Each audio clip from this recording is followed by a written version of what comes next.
हमरा के देवरा बोला के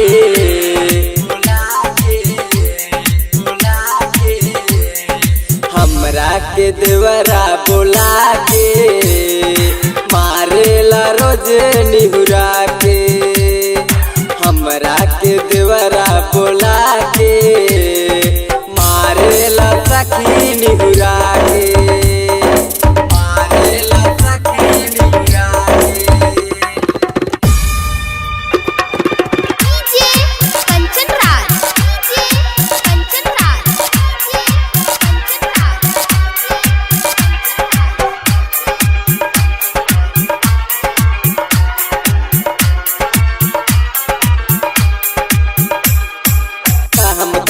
रतिया में आई हमके सतावेला, पियल के नाता में बिगड़ल जाता घर जब आवेला।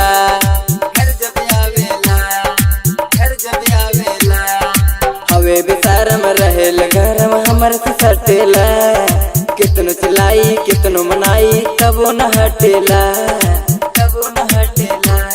हटे बड़ा पाऊ कुछ नहीं करे आऊ, हमके मना के मारेला रोज निहुरा के। हमरा के देवरा बोला के मारेला रोज निहुरा के।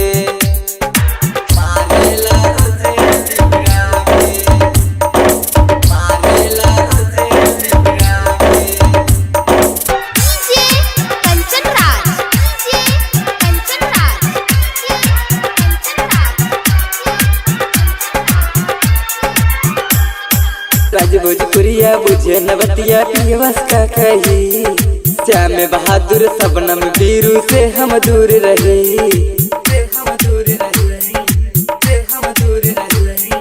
शिव भोजपुरिया बुझे नवतिया पियवस का कही, लुलुर जलेबी नीरज मानिक चंद से दूर रहे। राइटर गोलू असी रहेले सबसे भी, हमरा के देवरा बोला के मारेला रोजे निहुरा के।